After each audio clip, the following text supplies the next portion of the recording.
this is what convinces people to accept, to legitimize total biometric surveillance.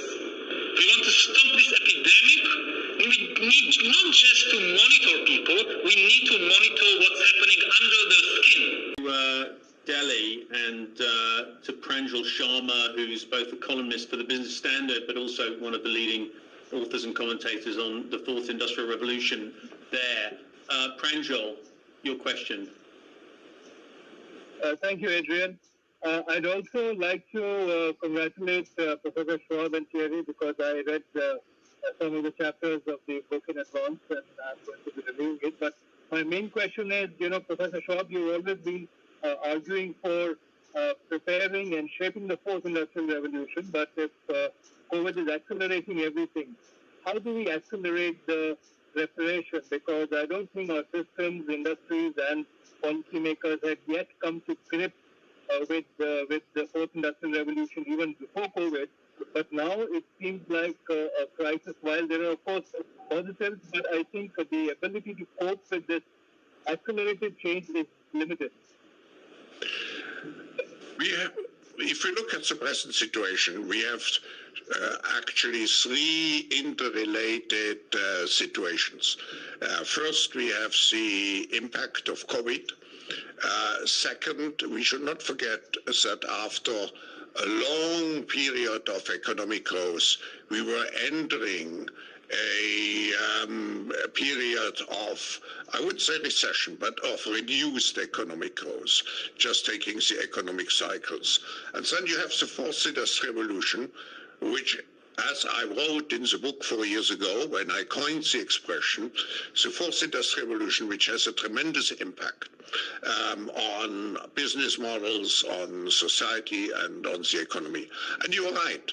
As we described also in the book, many of those technologies, just look at face recognition, just look at the technologies which you need for tracking people, and so on. But then look also what we are seeing now with some of the companies engaged into the research for vaccines, using completely new methods based on synthetic biology. My observation is that those technology advance fast. Look also at the valuation of the leading companies at the stock exchanges. My concern related to this question is, are we able? We always need for technologies also to create the necessary, I wouldn't call it regulations, but at least ethical ground rules. How can we use those technologies that they are used for the benefit of humankind, and not just for the benefit for one application or one specific companies? You see it in the whole discussion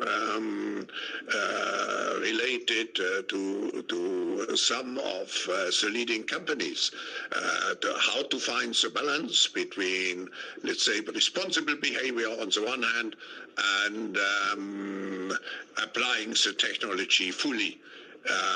So this is something which the Forum is already, with this network of Centers for Fourth Industrial Revolution, looking at how can we promote those technologies to provide solutions. We have been very active, also actively involved in the whole question of vaccines. How can we promote those technologies, but on the other hand, make sure that those technologies are not used at the detriment of humankind? Great. First case, Klaus, obviously vaccine distribution is going to be a huge test if we get a vaccine of that Great Reset philosophy, because we're going to see if it really comes to pass that it's distributed equally and fairly around the world, or if it goes into the hands of those best resourced and wealthiest. So how do we make sure, and what can we do to encourage the kind of cooperation needed to make sure that globally the people who need this vaccine the most get it? And also, how do we strengthen what seems to be a broken relationship between politics and science at the moment? I cannot give you a guarantee that egoism will not prevail at the end. I think when you are faced with a crisis, the natural tendency is to put you first. And that's what we are witnessing certainly in the world today. I only can say that the World Economic Forum in many practical ways is engaged into efforts just to prevent the situation you were referring to. And I would say, being quite involved in those discussions, it's even aggravated by the question about the vaccine itself. We don't know yet, for example, is one dose sufficient? Do you need 2 doses? In what interval? Do you have even to be vaccinated every year? Because the antibodies may not sustain for a long time. So it's a big unknown. And I just can assure you, we will try. I mean, that's our role to look at the solutions in the best global interest. And I think the best global interest is not to increase the divide between the haves and the haves not, between those countries which are industrialized and those which are lagging behind. But let me make one remark here. I think if we look at the location of the production facilities for vaccines, they are very much not in the industrialized countries. They are in, if I'm not mistaken, they are in your country, in Malaysia. They are in India particularly, and so on. So this is really a test case where for the capability of global cooperation. And technology impact, how is that translating into action or inaction in respect of COVID-19 and the response we've seen there? Sure. Let me try to give you maybe a practical example of the type of work we've been doing over the last couple of years and how that evolved in the current moment. So we had set up what we call Closing the Skills Gap accelerators with 10 countries that were piloting with us the response to the fourth industrial revolution in terms of reskilling and upskilling. With the pandemic, with the lockdown, and with the massive impact that it has had on jobs within those economies, we actually pivoted very quickly and how do we deploy the fourth industrial revolution technologies to actually give people better skills? And so we were able to bring in a number of online learning and training platforms to work with those governments to actually deploy very rapidly the skills that their workforce needed. Second, work on rapid redeployment. People may be furloughed in one industry or in one particular company, but those very same skills are needed in other high-demand parts of the economy, whether that's in healthcare or logistics. So very quickly help them with rapid redeployment. And third, work with them very quickly on the data that is required to focus on future jobs. And again, deploying fourth industrial revolution technologies to understand where those future jobs will come from. So that's sort of one practical example where we were able to work with various economies to actually support them in their workforce challenges. Because if we talk about the Great Reset, we know we cannot address all those issues in a very compartmentalized way. I think everything is interwoven. The fourth industrial revolution, for example, with the issue of the future of work, and so on and so on. Our work in the forum will be very much determined by an effort to create new ideas, to present those new ideas at the annual meeting 21. I want to highlight the book itself is much more an analysis of what happened and what could happen and what will happen, but we have to find now the necessary responses, and here we need new innovative ideas, and we have to integrate everybody into this process. It has to be an open process. That's the reason why I'm so keen to provide also a forward-looking dimension to this Great Reset initiative by integrating the 10,000 global shapers, leaders between 20 and 30 years old, who not only leaders, I mean, they represent society in 400 different cities of the world. So definitively, to be now precise in the response to your question, definitively the Global Competitiveness Report, the Gender Parity Report will be influenced by the other work and by our considerations related to the Great Reset initiative. Question from you, please. Yes, thank you very much for having me, and thanks for putting us together in a virtual room at least. President Schwab, you've already brought it up that you expect a greater focus of political and economic elites on the biggest threat to humanity, as you said, even bigger than COVID, namely climate change. And also, Thierry, you have also mentioned that. So where do you think will the dynamics for tackling this issue come from? Would there be a push from governments, carbon tax comes to mind, or do you think that it will come from the private sector? You have mentioned already keywords like sustainability, resilience, circular economy, just to mention a few keywords. And my second question is, there is not only the COVID crisis, but there is also to maybe see an ideological shift following the deepest recession or the Great Depression 2.0, call it what you will. And you mentioned that there is a change in perception of the role of the state in the book that I saw as one of the chapters, and also a change in perception of the consequence of social inequality, a topic that the forum brought up since several years. So I'm wondering, what do you think about this change in political ideas and ideologies? Thank you very much. Thanks for that, Klaus. Yes, thank you very much for this question. Let me start with the second one. When we look at the tremendous challenge which we have in creating this Great Reset, I think all stakeholders of global society are challenged.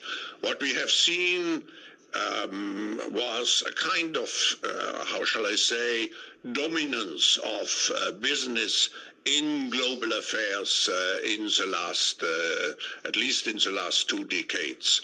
Now this is balancing out. We have the return of government, government even taking participation in government, in companies, in any case attaching conditions at safeguarding measures. So what does it mean for us and for our approach? I think we will succeed only if it's a completely open platform. It cannot be governments alone, it cannot be business alone. If you look at the issue of environment, even if you look at the issue of creation of vaccines or remedies and so on, it's always a cooperation between governments, business, and I think it has to be supported by the great public, by civil society. For us, very important is to have a forward-looking voice, because if you take the median age of the global population, which is below 30 years old, here we talk about long-term perspectives, and we have to engage the young generation, and also not only the enthusiasm and the support, but also the ideas of the young generation. For this reason, by the way, following up also in the framework of our cooperation with UN, the Forum has created a digital platform which is called Uplink, and this is a platform aiming at integrating the young generation entrepreneurial ideas behind the 17 different SDGs. So what are innovative ideas of the young generation related to global warming and all the other, let's say, global challenges which we have. Related to your first question, yes, I already integrated it into my answer. It's the necessary to have a very open approach. This cannot be a response of elites to concerns of the great public. I think we are at a rupture point where we have to make sure that we have a comprehensive, all-inclusive approach. Otherwise, we will just be confronted with a climate of social unrest and possibly revolts on the streets or revolts from the next generation. Empowered to show their true colors. Interesting how they all marched in perfect lockstep while chanting the same slogans. This pandemic has provided an opportunity. Here we are now with an economy in crisis, but with an incredible opportunity. It's certainly a major crisis, but it also offers us a unique opportunity. Unprecedented opportunity to rethink and reset. The great opportunity for reset. Opportunity for us to reset. For a reset. It's almost as if they all attended the same school of thought and studied under the same professor.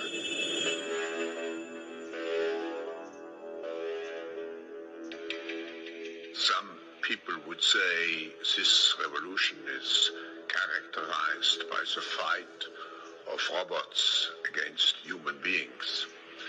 And we will win this fight. Professor Klaus Schwab was born in 1938 in Ravensburg, Germany, where Nazi crimes against humanity were committed. His father, Eugene Wilhelm Schwab, was the managing director of Escher Weiss Ravensburg, a company that used slave labor to manufacture weapons of war for the Third Reich. While Klaus's father was at the helm, the Nazi Party awarded Escher Weiss Ravensburg the title of National Socialist Model Company. Years later, Klaus Schwab joined the board of directors at Escher Weiss Ravensburg, where he played a key role in the development of South Africa's nuclear weapons program during the darkest years of the racist apartheid regime. Today, Klaus Schwab is the founder and executive chairman of the World Economic Forum. If you'd like to meet the people who are supposed to repair the state of the world, or give a piece of your mind to the bankers who helped get us into this mess, we can tell you where to find a lot of them. The World Economic Forum. Founded in 1971, the World Economic Forum is an international private organization which receives billions of tax-free dollars from its members and their global enterprises.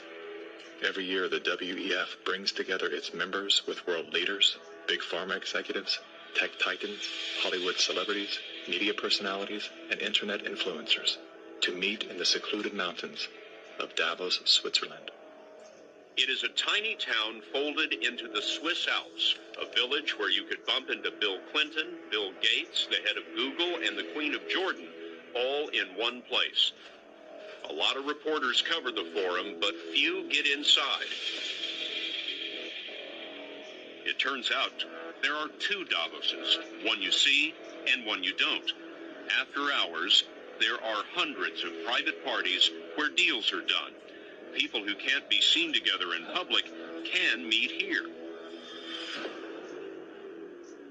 Your Royal Highnesses, Excellencies, distinguished heads of state and government, the future is built by us, by a powerful community as you here in this room. Klaus Schwab, the founder of the WEF, is particularly upfront and even proud of his ability to shape and influence world politics. I created the community of global shapers as a means, as a force to shape our common future. And of course, their Global Young Leaders program is a grooming ground so that when they ultimately infiltrate cabinets, We penetrate the cabinets. they will likely tend to govern a certain way. Nobody will be safe if not everybody is vaccinated. The names and the countries he mentioned ended up being some of the most dystopian and authoritative during this pandemic. Names like Ms. Merkel, Vladimir Putin, and so on. Other names, just Jacinda Ardern, Sebastian Kurz, Mauricio Macri, Mark Zuckerberg, Jack Ma, Gavin Newsom, Stefan Bancel, Chelsea Clinton, Leonardo DiCaprio, Sanjay Gupta, Dr. Leanna Wen, Alexander and Jonathan Soros, George Soros' sons, and several of the Rothschilds. And of course, now who could represent such a world better than you, Prime Minister? In 2014, Klaus Schwab called for the Great Reset. We need a great reset, which he positioned as the solution to the world's most urgent issues. The dark reality of Schwab's agenda is detailed in his best-selling book, COVID-19, The Great Reset. His endgame mission is to replace independent governance with a top-down controlled, one world government and a central bank-controlled digital currency. When they say, you'll be happy, what they mean is you'll be enslaved. That's why they're talking about a great reset. That's why they're talking about introducing this quasi-communist, quasi-socialist agenda. They know we've run the course where we cannot continue down the path of the ever-increasing indebtedness because we have a generation that quite literally cannot afford to buy a house. Millions of Americans are priced out of buying a home. And so it's easy to tell that generation, we're going to forgive your college debt, student debt relief, and set your expectations lower. You're going to rent forever. We're going to celebrate the tiny house movement. We're going to do all of these things which sound cool because they're shaping our narrative so that we become capable of expecting less. What we need to do is not expect less. We need to remove inefficiencies so we can experience more. And that's the subtle distinction that the Great Reset is missing. Like most globalists, Schwab regards communist China as a shining model of how he intends to transform the world. We now welcome His Excellency Xi Jinping. China has made significant economic and social achievements under your leadership. Chinese influence on global affairs is growing. The founder of the World Economic Forum, Klaus Schwab, says that this is what motivated the group this year to invite President Xi Jinping to deliver the keynote address in Davos. Schwab said Xi's presence was a sign of the shift from a unipolar world dominated by the United States to a more multipolar system in which rising powers like China will have a step up and play a bigger role. I think it's a role model for many countries. But we have to go one step further. It's a systemic transformation of the world. Artificial intelligence, the metaverse, synthetic biology. Our life in 10 years from now will be completely different, and who masters those technologies will be the master of the world. Similar to his protege, Justin Trudeau, Klaus Schwab makes a fascinating case study. Yet he too is merely the master of his own world. Economic Forum. Science is replacing evolution by natural selection with evolution by intelligent design. Not the intelligent design of some god above the clouds, but our intelligent design and the intelligent design of our clouds. The IBM cloud, the Microsoft cloud, these are the new driving forces of evolution. Today, we have the technology to hack human beings on a massive scale. And by this I mean that if you have enough data and you have enough computing power, you can understand people better than they understand themselves. And then you can manipulate them in ways which were previously impossible. You know, the whole idea that humans have this soul or spirit and they have free will, that's over. Now, how exactly will the future masters of the planet look like? This will be decided by the people who own the data. Those who own the data really own the future. We are reaching a point in human history that we have enough biological knowledge and we have enough computing power, and all you need in order to systematically hack millions of people is just the data. That to hack people means to know people better than they know themselves. To somebody in San Francisco, in Beijing, knows you, knows more about you than you know about yourself, about your medical condition, about your mental weaknesses, things that you did 5 years ago, 20 years ago, you completely forgot about them, they know it. Right. This is something we never faced before. Not even the KGB could do it. Right. And we are already beginning to see the emergence of such total surveillance regimes in places like Xinjiang, in places like in my own home country in Israel. We have this big laboratory of surveillance called the occupied territories, where you have 2.5 million guinea pigs of how to completely survey and control a population with very few soldiers. I mean, when you look at the numbers, it's amazing how few soldiers you need to control millions of people if you have their data. Where the Great Reset will not necessarily come from top to down. It will come from multiplied individual initiatives and engagement. First, the World Economic Forum is now very much engaged into this initiative of shaping a great reset for the post-corona era. And of course, over its 50 years of history, the World Economic Forum has evolved into the International Organization for Public-Private Cooperation. We need collaborative efforts. And to recover from the COVID crisis while creating good jobs and setting the world on a path to a net zero economy is our objective. We need to address this issue, not just in terms of what policies, what we need, but also in terms of changing our mindset. And here, what is at the forefront is to create a new model, a new concept, a new definition of capitalism.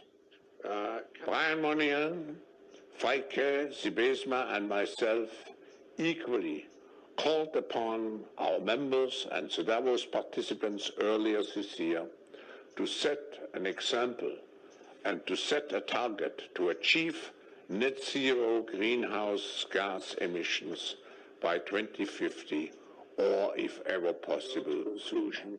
Practically in every session it was evident how much public-private cooperation is needed.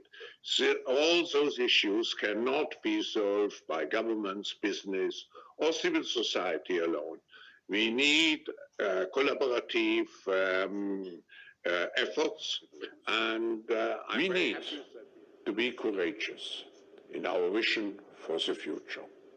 We need to stride with purpose towards creating the world we would like to see emerging. And I'm very happy that we have 4 global shapers, because it's your world which we are discussing here. And to integrate you into this great reset initiative is absolutely essential. And of course, the objective of this reset is to make the world more resilient, more sustainable, and also more fair and more inclusive. Now, in order to make the world more fair... In this video, we ask the question, how did Klaus Schwab's concept of the Great Reset relate to the COVID-19 pandemic? Klaus Schwab, founder and executive chairman of the World Economic Forum, wanted to take advantage of the major disruptions caused by the COVID-19 pandemic to implement something called the Great Reset. In his view, responses to COVID-19 in the first half of 2020 demonstrated societies and economies were being disrupted and could be reset. Societies were scooping up resources and applying them to a search for a vaccine. The core goal of the Great Reset was to transition toward what Schwab calls stakeholder capitalism, a form of capitalism where private companies are required to create long-term value not just for shareholders, but by considering the needs of society and all stakeholders. According to Schwab, the world needs to move quickly and in a highly cooperative way to fundamentally transform every aspect of our national economies and societies. He argued that the COVID-19 pandemic provided the most urgent justification for making this Great Reset happen, pointing to factors like rising deaths, increasing government debt levels, surging unemployment from lockdowns, the weakening of environmental protections, and widening wealth inequality between billionaires and the rest of the population. In Schwab's view, all of these crisis conditions exacerbated by COVID-19 will further worsen existing climate and social crises if we don't take transformative action through the Great Reset. One of the key parts of Schwab's argument centered around the way the pandemic forced rapid changes in human behavior that demonstrated our ability to make drastic lifestyle adjustments. The crisis pushed individuals and organizations to question and change many long-held beliefs and practices. For example, frequent air travel was replaced by remote meetings, and daily commutes to offices were replaced by working from home. Schwab pointed to the public's willingness to make sacrifices during the pandemic, like staying home so that healthcare and essential services could focus on protecting vulnerable groups like the elderly. He also noted how many businesses took actions in the spirit of stakeholder capitalism by supporting their employees, customers, and local communities during the crisis. Based on these behavior changes, Schwab concluded that society had demonstrated a willingness to build a better world through enacting his Great Reset plan, which had three main components. The first component involves restructuring economic, societal, environmental, technological, and geopolitical systems altogether. The second component focuses on ensuring that investments moving forward create long-term value by prioritizing environmental, social, and good governance benchmarks. The third component revolves around harnessing the innovations brought about through the Fourth Industrial Revolution. Schwab ultimately stated that the pandemic represents a rare but narrow window of opportunity to reflect, reimagine, and reset our world to create a healthier, more equitable, and more prosperous future. Schwab saw the immense disruptions from the COVID-19 pandemic as a unique chance to completely reformulate and rebuild our systems and societies in a more sustainable way, as difficult as that transformational process may be. Those are the key ideas behind his vision for the Great Reset. This information can be found in the book, The Energy Transition and the Struggle for Global Governance, by Dr. John R. Fanchi, published by World Scientific. More information and related books by the author, including The Goldilocks Policy and Energy in the 21st Century, 5th edition, are available at There will be no return to the old normal for the foreseeable future. I repeat, there will be no return to the old normal for the foreseeable future. So people assume we are just going back to the good old world which we had, and everything will be normal again in how we are used to normal, in the old fashion. This is, let's say, fiction. It will not happen. A vaccine on its own will not end the pandemic. Surveillance will need to continue. People will still need to be tested, isolated, and cared for. Contacts will still need to be traced and quarantined. Communities will still need to be engaged. COVID is critical because this is what convinces people to accept, to legitimize total biometric surveillance.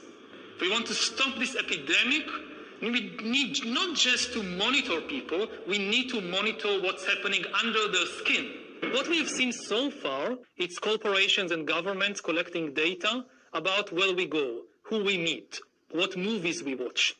The next phase is the surveillance going under our skin. Mass surveillance systems established even in democratic countries, which previously rejected them. And we also see a change in the nature of surveillance. Previously, surveillance was mainly above the skin. Now it's going under the skin. Governments want to know not just where we go or who we meet. Above all, they want to know what is happening under our skin. What's our body temperature? What's our blood pressure? What is our medical condition? Now humans are developing even bigger powers than ever before. We are really acquiring divine powers of creation and destruction.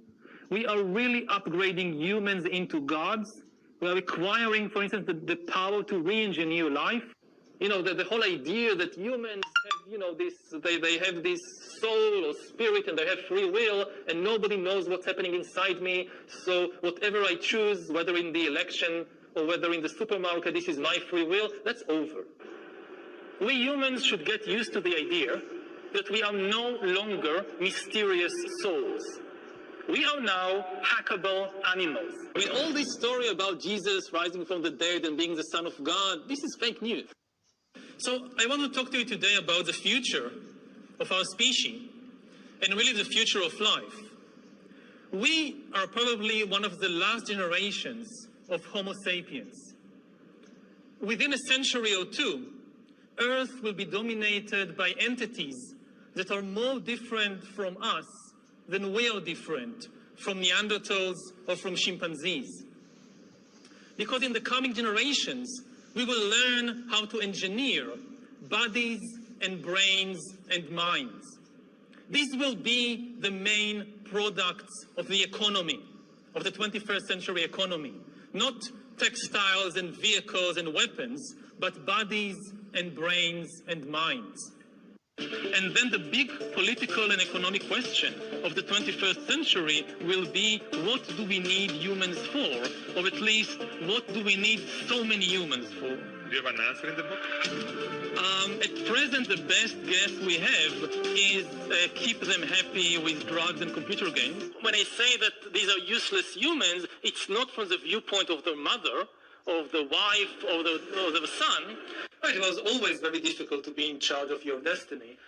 What is unique now is that the big danger for people is no longer exploitation, it's irrelevance.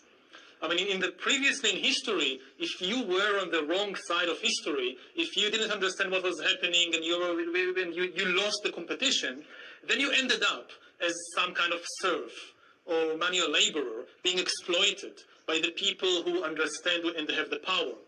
Now, if you're left behind, you're facing something far worse, which is to be completely irrelevant. They won't even need you as a serf or as a slave. The technology will, on the one hand, make it possible to start enhancing and upgrading humans, and on the other hand, especially the rise of AI, will make more and more humans economically unnecessary, useless, and therefore also politically powerless. And the world or humanity might have, different parts of humanity might have different futures. And we might see really a process of some kind of speciation. We don't really know ourselves. To give an example, when I was 21, I finally realized that I was gay after living for several years in denial. And this is not exceptional. A lot of gay men live in denial for many years. They don't know something very important about themselves. Now imagine the situation in 10 or 20 years when an algorithm can tell any teenager exactly where he or she is on the gay-straight spectrum, and even how malleable this position is. But on a much broader and deeper, from a deeper perspective, I think it really is going to shape the future of humanity and the future of life itself, because the new technologies will soon give some corporations and governments the ability to hack human beings. There is a lot of talk about hacking computers, smartphones, emails, bank accounts, but the really big thing is hacking human beings. To hack human beings, you need a lot of biological knowledge, a lot of computing power, and especially a lot of data. If you have enough data about me, and enough computing power and biological knowledge, you can hack my body, my brain, my life. You can reach a point when you know me better than I know myself. And once you reach that point, and we are very close to that point, then democracy, the free market as we have, and actually all political systems, also authoritarian regimes, we have no idea what happens once you pass that point. But, okay, so you don't believe in God. You know, the word is problematic. There are two kinds of gods in the world. And people tend to mix them. There is one God, the mystery God, about which we know nothing. The chief characteristic of this God is that he is mysterious, and humans can't understand and can't say anything about this God. Then there is a completely opposite kind of God, the concrete lawgiver God. And about this God, we know far too much. When you ask people about God, they say, oh, it's a big mystery, and we don't know, and science can't explain this and that. Okay. And somehow they then switch gods, and then because of this, women should put a hat on their head, and two men shouldn't have sex with one another, and you should vote for this party or that party. And this is the dangerous trick. And this is the God in which I don't believe. If there is a force responsible for the great mystery of life and the universe and the black holes and the galaxies, I don't think he really cares about female dress code. Data might enable human elites to do something even more radical than just build digital dictatorships. By hacking organisms, elites may gain the power to re-engineer the future of life itself. Because once you can hack something, you can usually also engineer it. And if indeed we succeed in hacking and engineering life, this will be not just the greatest revolution in the history of humanity. This will be the greatest revolution in biology since the very beginning of life 4 billion years ago. Science is replacing evolution by natural selection with evolution by intelligent design. Not the intelligent design of some god above the clouds, but our intelligent design and the intelligent design of our clouds, the IBM cloud, the Microsoft cloud. These are the new driving forces of evolution.